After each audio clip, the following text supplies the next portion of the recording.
नमस्कार दोस्तों, आपका एक बार फिर से स्वागत है। और आज हम शुरू करने जा रहे हैं दोस्तों हॉर्टिकल्चर की क्लास। तो देखिए, आप एग्रीकल्चर संबंधित किसी भी एग्जाम की आप तैयारी कर रहे हो तो आपके लिए ये वीडियो है बहुत उपयोगी होने वाला है दोस्तों। तो आप लास्ट तक बने रहिएगा और आपको किसी भी क्वेश्चन में डाउट कन्फ्यूजन रहता है तो आप कमेंट करिएगा दोस्तों। तो अपना सबसे पहला क्वेश्चन है कि प्रोटीन की कमी से कौन सा रोग होता है। जी दोस्तों, प्रोटीन की कमी से कौन सा रोग होता है? प्रोटीन की कमी से कौन सा रोग होता है? भाजपन, पेलाग्रा, क्वाशियोरकर, स्कर्वी। तो देखिए दोस्तों, प्रोटीन की कमी से कौन सा रोग होता है? क्वाशियोरकर रोग होता है दोस्तों। इसी वाला इसका राइट आंसर होगा। प्रोटीन की कमी से क्वाशियोरकर रोग होता है। इसके अलावा दोस्तों स्कर्वी, पेलाग्रा और बाजपन है, ये विटामिन की कमी से होते हैं। विटामिन की कमी से दोस्तों बाजपन, पेलाग्रा और स्कर्वी ये तीनों रोग होते हैं, जबकि प्रोटीन की कमी से दोस्तों क्वाशियोरकर रोग होता है। स्कर्वी रोग की बात करें दोस्तों तो विटामिन सी। जी दोस्तों, स्कर्वी रोग विटामिन सी की कमी से होता है। और पेलाग्रा रोग है विटामिन B5। आपको ध्यान रखना है, विटामिन B5 की कमी से पेलाग्रा रोग होता है। बाजपन की बात करें तो बाजपन रोग विटामिन ई। जी दोस्तों, विटामिन ई की कमी से बाजपन या स्टेरिटी रोग हो जाता है दोस्तों विटामिन ई की कमी से। तो आपको ध्यान रखना है, प्रोटीन की कमी से क्वाशियोरकर रोग होता है। आगे वाला क्वेश्चन है, भारत में सर्वाधिक उगाया जाने वाला फल है। भारत में सर्वाधिक कौन सा फल उगाया जाता है? केला, अमरूद, आम, पपीता। तो देखिए, भारत में सर्वाधिक उगाया जाने वाला फल है दोस्तों आम। भारत में सर्वाधिक उगाया जाने वाला फल है आम। आगे वाला क्वेश्चन है अपना कि भारत में विश्व का कितने परसेंट फल का उत्पादन होता है। जी दोस्तों, भारत में विश्व का कितने प्रतिशत फल का उत्पादन होता है? तो देखिए दोस्तों, फलों का उत्पादन बताना है भारत में टोटल वर्ल्ड के अकॉर्डिंग। तो देखिए, अपने भारत में 8%, 9%, 13%, 14%। तो दोस्तों ऑप्शन के अकॉर्डिंग अपने भारत में कितने परसेंट होता है दोस्तों फलों का उत्पादन? तो दोस्तों अपने भारत में 13% फलों का उत्पादन होता है, जबकि 14% सब्जी का उत्पादन होता है। अपने इंडिया में पूरे वर्ल्ड की 14% सब्जी और 13% है फ्रूट का उत्पादन होता है दोस्तों। आगे वाला क्वेश्चन है, जी दोस्तों, आगे वाला क्वेश्चन है कि राजस्थान में सर्वाधिक उगाया जाने वाला फल है। जी दोस्तों, राजस्थान में सर्वाधिक उगाया जाने वाला फल बताना है केला, आम, नींबू वर्गीय फल, अमरूद। तो देखिए, आम तो है अपने इंडिया में सर्वाधिक उगाया जाने वाला फल है, जबकि राजस्थान की बात करें तो राजस्थान में सर्वाधिक उगाया जाने वाला फल है नींबू वर्गीय फल। जी दोस्तों, नींबू वर्गीय फल है राजस्थान में सर्वाधिक उगाया जाने वाला फल है। आगे वाला क्वेश्चन है, NHM राष्ट्रीय बागवानी मिशन की स्थापना कब हुई? जी दोस्तों, NHM है राष्ट्रीय बागवानी मिशन की स्थापना कब हुई? 1984, 1989, 2005 और 2008। तो देखिए, राष्ट्रीय बागवानी मिशन NHM की स्थापना कब हुई थी दोस्तों? 2005 में। आपको ध्यान रखना है, NHM, ध्यान से देखना, NHM। और दूसरा होता है दोस्तों NHB। जी दोस्तों, दूसरा होता है NHB। ये क्या होता है दोस्तों? राष्ट्रीय बागवानी बोर्ड। जी दोस्तों, NHM NHB क्या होता है? राष्ट्रीय बागवानी बोर्ड, जबकि NHM होता है राष्ट्रीय बागवानी मिशन। इन दोनों को ध्यान रखना है। NHB की स्थापना कब हुई थी? 1984। जी दोस्तों, NHB की स्थापना 1984 में हुई थी, जबकि NHM की स्थापना 2005 में हुई थी।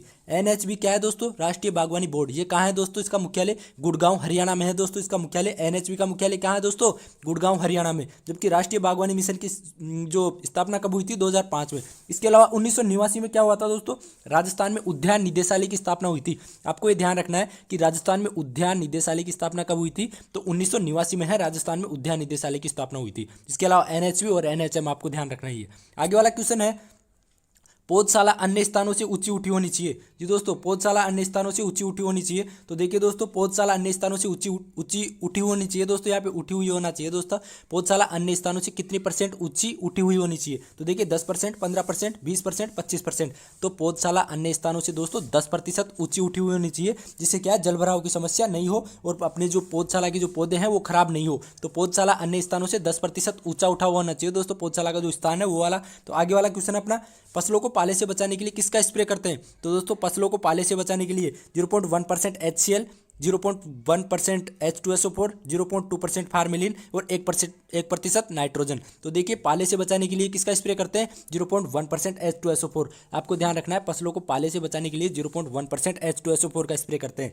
आगे वाला 8वां क्वेश्चन है, पौधशाला के लिए उपयुक्त मृदा है। जी दोस्तों, पौधशाला के लिए उपयुक्त मृदा, सबसे बेस्ट मृदा कौन सी है? रेतीली मृदा, काली मृदा, ब्लू दोमट मृदा, सभी। तो दोस्तों पौधशाला के लिए कौन सी सबसे अच्छी मृदा है? तो दोस्तों ब्लू दोमट मृदा है, और इसको अपन सैंडी लोम भी कहते हैं। ब्लू दोमट मृदा पौधशाला के लिए सबसे बेस्ट है, इसको अपन सैंडी लोम भी कहते हैं। तो आगे वाला क्वेश्चन है दोस्तों अपना 9वां क्वेश्चन, पौधशाला से पौधों का स्थानांतरण किस समय करना चाहिए? जी दोस्तों, पौधशाला होती है, पौधशाला से अपन को पौधों का स्थानांतरण करना है, दूसरी जगह अपन को उनको लगाना है, तो किस समय लगाएंगे? सुबह, दोपहर, शाम, कभी भी। तो देखिए दोस्तों, पौधशाला से पौधों का स्थानांतरण है शाम के समय करेंगे तो ज़्यादा अच्छा रहेगा। सबसे अच्छा समय दोस्तों शाम होता है। सायकाल का समय दोस्तों पौधशाला से पौधों का स्थानांतरण करते समय सबसे अच्छा समय होता है सायकाल का। अब दोस्तों ये क्यों होता है? क्योंकि दोस्तों वाष्पोषण के द्वारा जल की हानि सबसे कम होगी और अपना पौधा है ज़्यादा अच्छा रहेगा। तो पौधशाला से पौधों का स्थानांतरण कब करना चाहिए दोस्तों? सायकाल के समय। जी दोस्तों, सायकाल के समय या शाम के समय पौधशाला से पौधों का स्थानांतरण करना चाहिए, दूसरे स्थान पर ले जाना चाहिए, लगाना चाहिए। तो शाम के समय दोस्तों।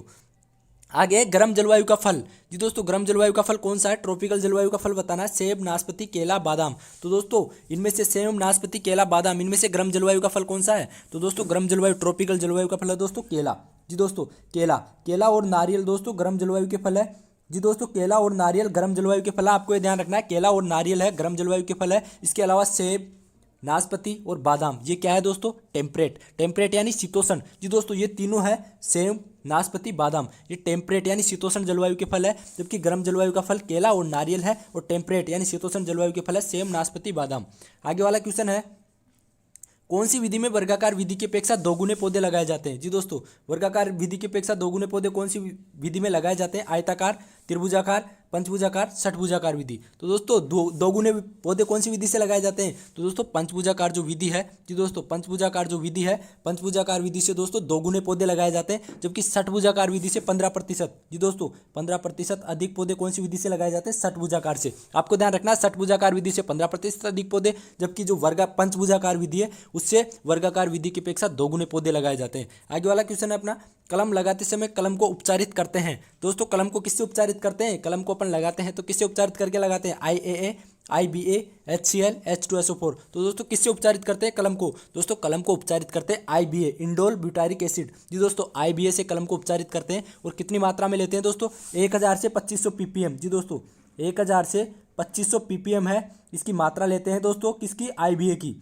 जी दोस्तों ppm में इसकी मात्रा लेते हैं, कितनी? 1000 से 2500 ppm में IBA की मात्रा लेते हैं, और इससे कलम को उपचारित करते हैं कलम को लगाते समय। किससे दोस्तों? IBA से। आपको ध्यान रखना है, IBA से कलम को उपचारित करते हैं। आम की बहुवर्णीय किस्म है। जी दोस्तों इनमें से आम की बहुवर्णीय किस्में बतानी है, ओलूर, मुलगोवा, बेलाडी, सभी। तो दोस्तों आम की बहुवर्णीय किस्म है दोस्तों सभी, ये ओलूर, मुलगोवा, बेलाडी, ये सभी आम की बहुवर्णीय किस्म है, आपको ध्यान रखना है। आगे वाला क्वेश्चन है, पपीता में मादा व नर का अनुपात रखते हैं। जी दोस्तों पपीता होती है पपाया, उसमें मादा व नर का अनुपात कितना रखते हैं दोस्तों? 1:1, 1:10, 10:1, 10:10। तो दोस्तों पपीता में मादा व नर का अनुपात कितना रखते हैं? 10:1। जी दोस्तों क्वेश्चन को आप ध्यान से देखिए, मादा व नर, यदि पहले नर होता दोस्तों, जी दोस्तों पहले नर होता तो 1:10 होता, लेकिन दोस्तों पहले मादा है, आपको ये देख लेना है पहले कि पहले मादा है व नर। जी दोस्तों पहले मादा है व नर, यानी 10 पौधे मादा के और 1 पौधा नर का लेंगे। जी दोस्तों आपको ध्यान रखना, 10 पौधे मादा का और 1 पौधा नर का लेंगे। किसमें दोस्तों? पपीता में। पपीता में मादा और नर का अनुपात कितना रखते हैं? 10:1। और यदि दोस्तों आपको ये ध्यान ही रखना है, 10:1 मादा और नर का अनुपात रखते हैं, यानी 10 पौधे मादा के। आगे मौसम्बी किसकी किस्म है? जी दोस्तों मौसम्बी किसकी किस्म है? नींबू, संतरा, माल्टा, किन्नो। तो दोस्तों मौसम्बी किसकी किस्म है?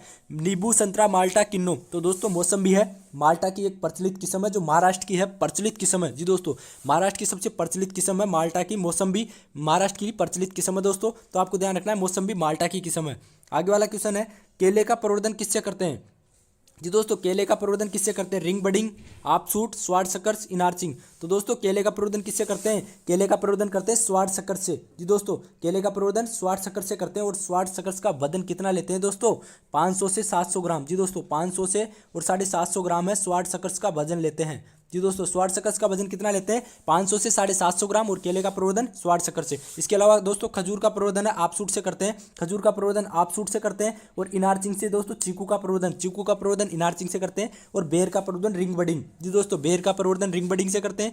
और चीकू का प्रवर्धन इनार्चिंग से। और खजूर का प्रवर्धन ऑफशूट से। और केले का प्रवर्धन स्वार्ड सकर् से। आपको ध्यान रखना है। और उसका वजन कितना लेते हैं दोस्तों? 500 से 750 ग्राम। आगे वाला क्वेश्चन है अपना, सेवालों का अध्ययन कहलाता है। जी दोस्तों सेवालों का अध्ययन करना क्या कहलाता है? माइक्रोलॉजी, फाइकोलॉजी, एंटेमोलॉजी और एपिकल्चर। तो दोस्तों सेवालों का अध्ययन क्या कहलाता है? सेवालों का अध्ययन कहलाता है दोस्तों फाइकोलॉजी। आपको ध्यान रखना है, सेवालों का अध्ययन फाइकोलॉजी कहलाता है। जी दोस्तों सेवालों का अध्ययन फाइकोलॉजी कहलाता है। एंटेमोलॉजी कीटों का अध्ययन कहलाता है। जी दोस्तों एंटेमोलॉजी कीटे का अध्ययन। इसके अलावा एपिकल्चर है। जी दोस्तों एपिकल्चर मधुमक्खियों का जो पालन होता है उसको एपिकल्चर बोलते हैं। तो आपको ये ध्यान रखना है दोस्तों कि सेवालों का अध्ययन फाइकोलॉजी। आगे वाला क्वेश्चन है दोस्तों, सूखी मिर्च में भंडारण के लिए नमी की, जी दोस्तों यहाँ पे नमी है, सूखी मिर्च में भंडारण के लिए नमी की मात्रा होनी चाहिए। जी दोस्तों नमी की मात्रा कितनी होनी चाहिए दोस्तों सूखी मिर्च में भंडारण के लिए? तो दोस्तों आपको ध्यान रखना है सूखी मिर्च में नमी की मात्रा कितनी होनी चाहिए। यदि सूखी मिर्च को अपन को भंडारण करना हो दोस्तों मिर्च को, तो उसमें नमी की मात्रा कितनी रखते हैं?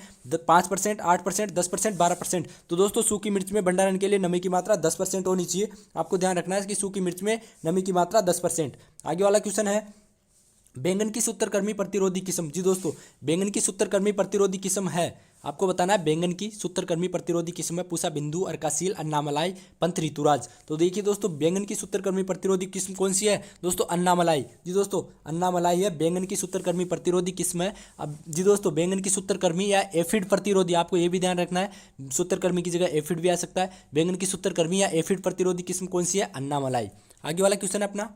जी दोस्तों आगे वाला क्वेश्चन है बैंगन में कड़वापन किसके कारण होता है? जी दोस्तों बैंगन में जो कड़वापन होता है वो किसके कारण होता है? Anthocyanin, solasodine, goitrogenic. तो दोस्तों बैंगन में कड़वापन किसके कारण होता है दोस्तों? सोलासोडिन के कारण। जी दोस्तों सोलासोडिन के कारण दोस्तों बैंगन में कड़वापन होता है। दोस्तों आपको ध्यान रखना है कि बैंगन में कड़वापन किसके कारण होता है? सोलासोडिन के कारण। इसके अलावा एंथोसाइनिन के कारण क्या होता है दोस्तों? बैंगन का बैंगनी रंग होता है। जी दोस्तों बैंगन का बैंगनी रंग किसके कारण होता है? एंथोसाइनिन पिगमेंट के कारण। आपको ध्यान रखना है बैंगन का बैंगनी रंग एंथोसाइनिन के कारण, जबकि बैंगन में जो कड़वापन होता है वो सोलासोडिन के कारण होता है। जबकि जो दोस्तों बैंगन के सूखे फल होता है उनमें गोइट्रोजेनिक पदार्थ पाया जाता है। ये दो वाला दोस्तों सी वाला, बैंगन के सूखे फल होते हैं उनमें गोइट्रोजेनिक पदार्थ पाया जाता है, जबकि बैंगन में कड़वापन सोलासोडिन के कारण होता है और एंथोसाइनिन के कारण बैंगन का बैंगनी रंग होता है। आगे वाला क्वेश्चन है अपना।